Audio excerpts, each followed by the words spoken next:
Hello students, now I am going to continue with the chapter application of derivative of 12th standard, exercise 2.1 and question number 9. So from question number 7 we just started the word problems, and up to the last example there are only word problems. So the surface area of a spherical balloon is increasing at the rate of 2 centimeters square per second. At what rate the volume of the balloon is increasing when the radius of the balloon is 6 centimeter. So here I underline some words. यहाँ पे जो important words है वहाँ पे मैंने underline की है. Just we have to understand how to write the equation from these word problems. तो यहाँ पे हमें दिया है कि सरफेस एरिया जो है स्फेरिकल बलून का, तो उसका सरफेस एरिया इंक्रीजिंग हो रहा है एट द रेट. जहाँ पर भी आपको ये वर्ड दिखाई देता है दैट इज रेट, तो आपको ये समझ जाना चाहिए कि वहाँ पे टाइम है. तो सरफेस एरिया जो है वो इंक्रीज हो रहा है विथ रिस्पेक्ट टू टाइम. तो अगर सरफेस एरिया हम एस से डिनोट करते हैं तो यहाँ पे थोड़ा सा जो दिया है हमें वो हम गिवन में लिखेंगे.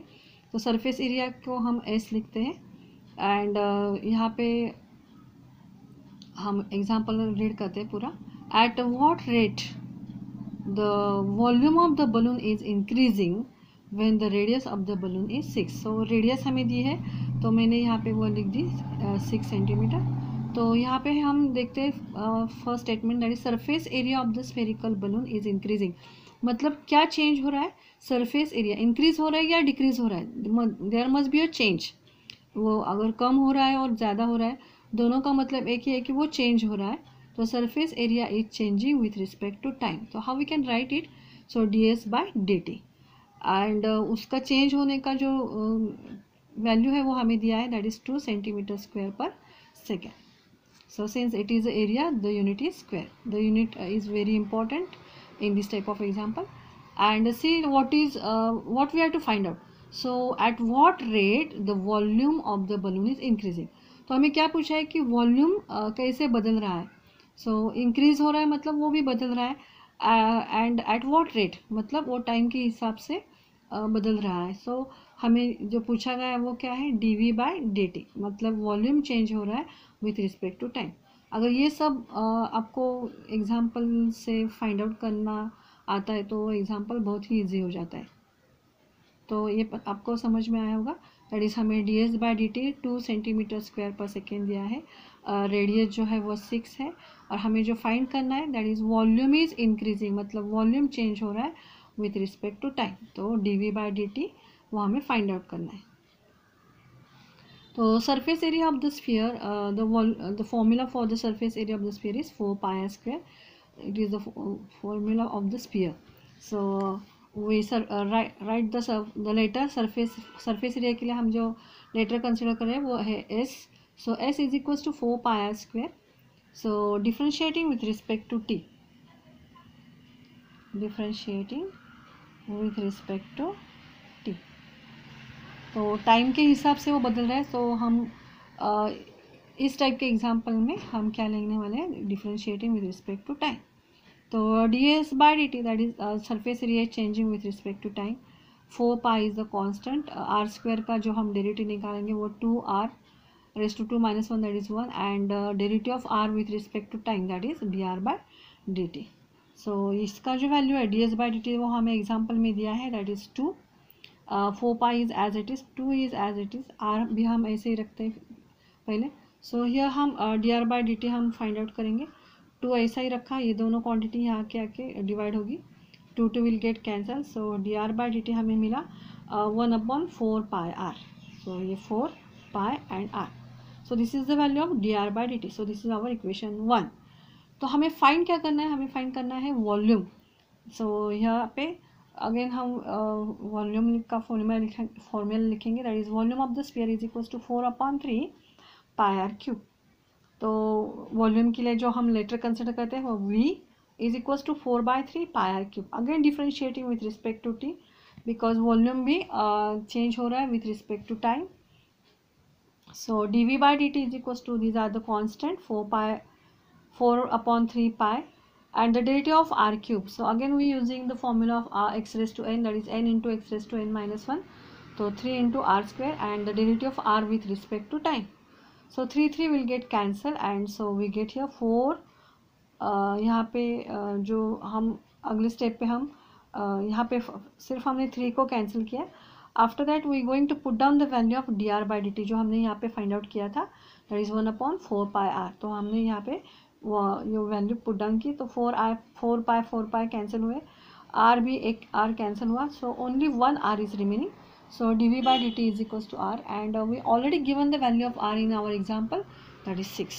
And so my answer of dv by dt is nothing but the 6, which is given. The value of 6 is given. Sorry, r is given, that is 6.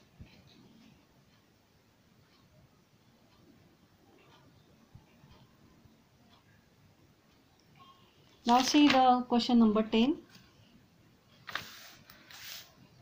So if each side of a equilateral triangle increase at the rate of √2 centimeter per second, find the rate of increase of its area when its side is of length 2 centimeter. Example में क्या दिया है, थोड़ा सा ध्यान से आपको समझना है. जो इन बदल रहा है and with respect to what, ये इसके लिए हमने अंडरलाइन किए हैं यहाँ पे. तो side of the equilateral triangle मतलब क्या बदल रहा है, साइड बदल रहा है, इंक्रीज हो रहा है मतलब वो बदल रहा है.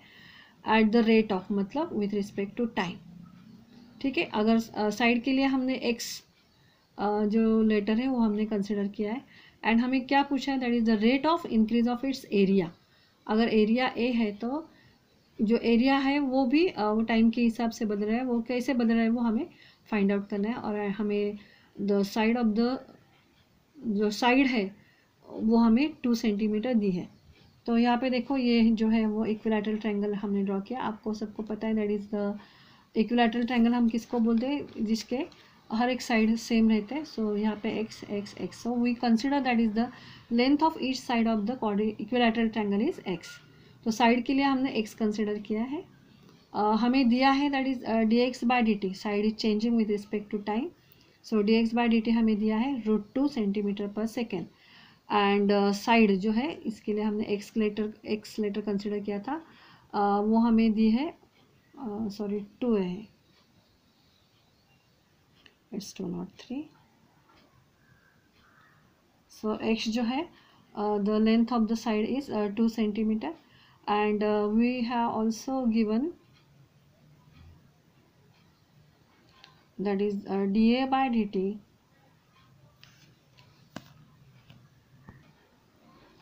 yes, I am going to repeat the example. थोड़ा सा यहाँ पे मिस्टेक था.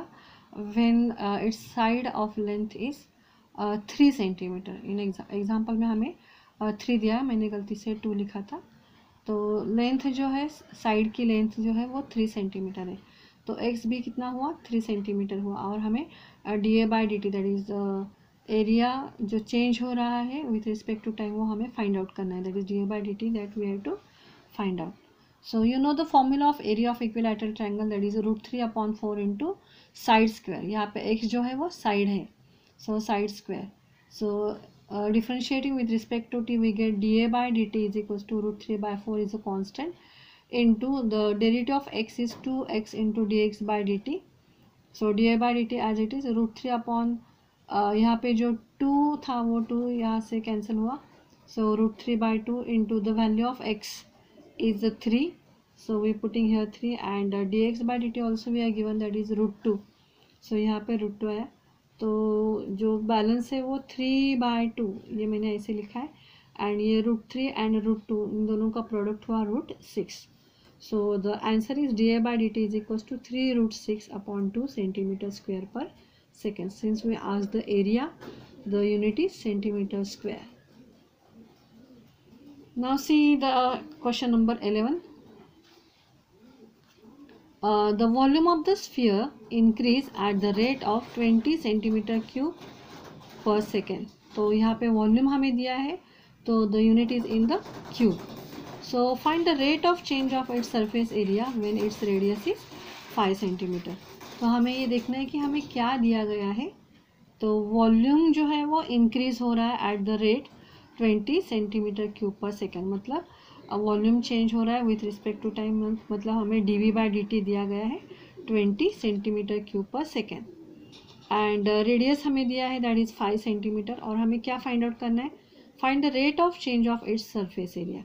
अगर सरफेस एरिया के लिए हमने ए लेटर कंसिडर किया है तो हमें dA/dt फाइंड आउट करना है। आपको ये पता चला होगा, रेट दिया है तो एरिया चेंज हो रहा है विथ रिस्पेक्ट टू टाइम, ये हमें फाइंड आउट करना है। So very simple example. So volume of the sphere, you know the formula that is V is equal to 4/3। हमने ये क्यों चुना, बिकॉज हमें dv/dt दिया है, तो हमने वॉल्यूम ऑफ द स्फीयर का फॉर्मूला यहाँ पे लिखा है। सो V is equal to 4/3 πr³। So differentiating with respect to t, we get here dv/dt 4/3 pi is a constant. The derivative of r cube is 3r square dr/dt. 3 get cancelled. So we get here 4 pi r square dr/dt. And you know the value of dv/dt, that is 20. So we put here the value of dv/dt. 4 pi is as it is. The value of r is 5. So put down its value. And so we get here dr/dt is equals to 20। ये जो total value है वो नीचे आएगी, 4 part the square of the 5 is 25, and so by reducing we get here dr/dt is equals to 1/5 pi. Now हमें क्या find out करना है, हमें एरिया फाइंड आउट करना है। सो dA/dt हमें फाइंड आउट करना है, तो हम फिर से फॉर्मूला लिखेंगे, that is the area of the sphere is A is equals to 4 pi r square, and now differentiating with respect to t we get dA/dt is equals to 4 pi is a constant, r square का जो derivative होगा 2r dr/dt। now 4 pi into 2, the value of r is 5, and dr/dt हमने अभी find out किया था, that is 1/5 pi। सो ये पाई इस पाई को कैंसिल होगा, and 5 is also cancelled, so finally we get 8 centimeter square per second. Since it is the area, the unit is centimeter square per second. So this is the answer. Now the next example, that is question number 12. The age of the cube. Age मतलब यहाँ पे मैंने cube की figure draw की है, ये जो sides हमें दिखता है उसको हम एज बोलते हैं। तो as of the cube is decreasing at the rate of 0.6 centimeter per second. Find the rate at which the volume is decreasing when the age of the cube is 2 centimeter.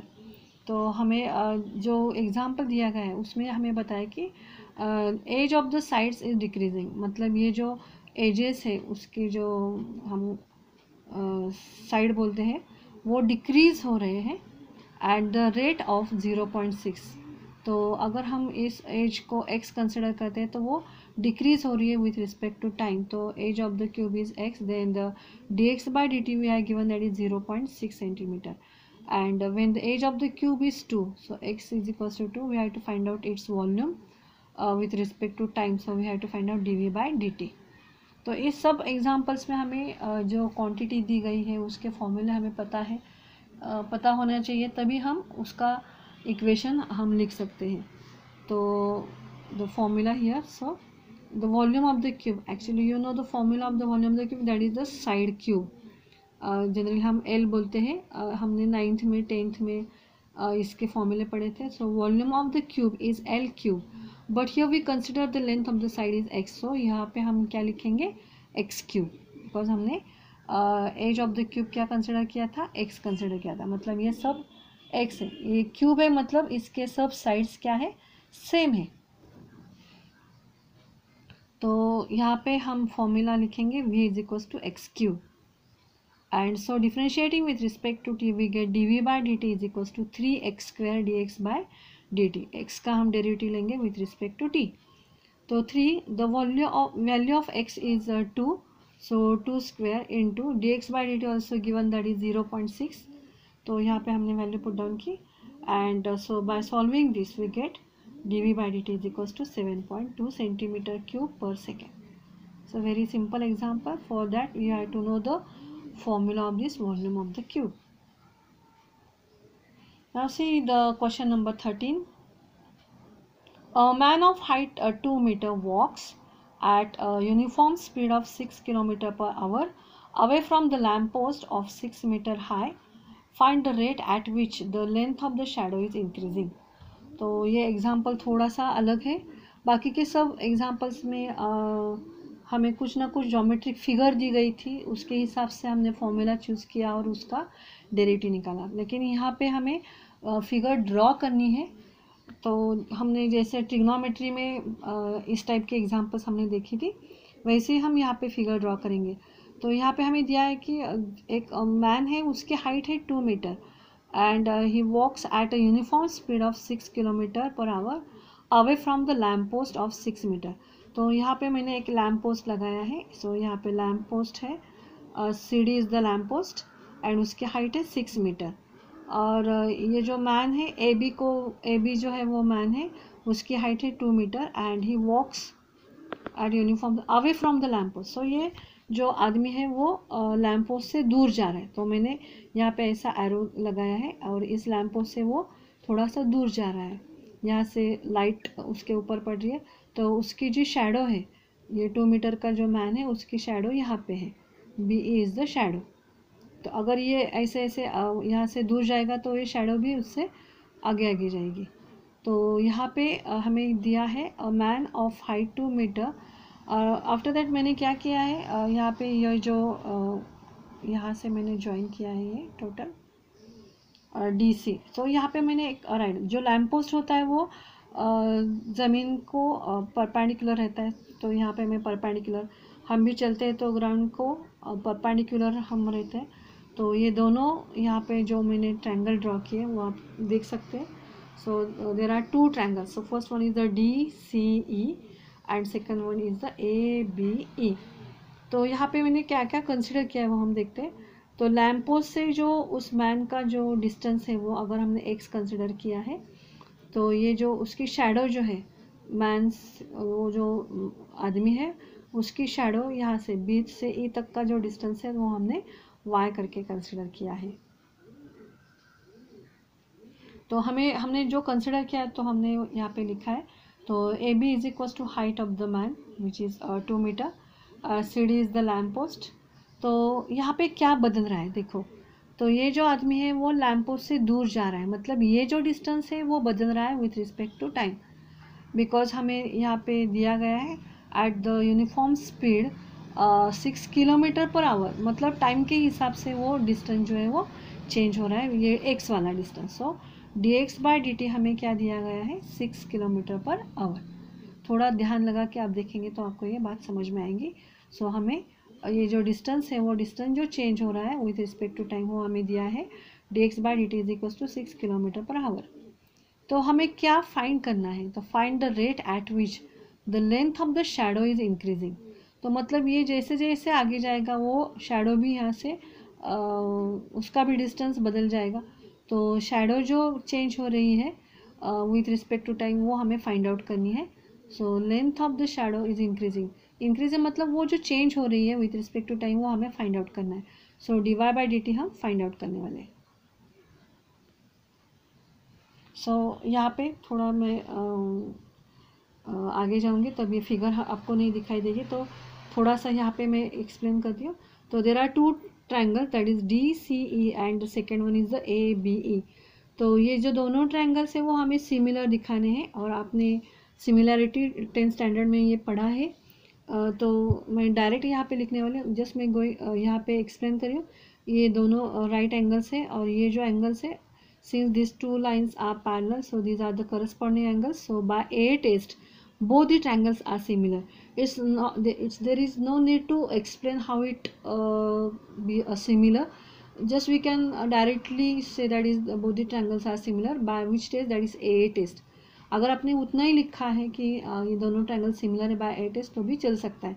कैसे similar हुए हैं ये दिखाने की ज़रूरत नहीं है, आपको मैं ये सिर्फ आपके लिए मैं ये बता रही हूँ कि ये दोनों कैसे सिमिलर हुए। तो ये 90-90 एक एंगल तो कॉन्ग्रुएंट हुआ, ये एंगल बाय करस्पॉन्डिंग टेस्ट ये भी कॉन्ग्रुएंट हुआ। So both the triangles are similar by A test. और अगर दोनों ट्रायंगल सिमिलर होते हैं तो उनके साइड्स प्रोपोर्शन में रहते हैं और उनके एंगल्स कॉन्ग्रुएंट रहते हैं। So you know the properties of the similar triangles. So यहाँ पे मैंने लिखा है that is in triangle ABE and in triangle DCE they are similar by 8 इस मैंने डायरेक्ट लिखा है यहाँ पे। सो उनकी साइड्स प्रपोर्शन में होंगे। So A B first second upon D C is equals to B second third upon C E second third, A E first last and यहाँ पे first last that is D E. तो हमें A B पता है which is the height of this man that is 2 and C D is the height of the lamp post. यहाँ पे B E जो है वो वाई है एंड सी ई जो है ये टोटल यहाँ पे देखो सी ई ये जो है तो x प्लस वाई करके हम सी ई को लिख सकते हैं।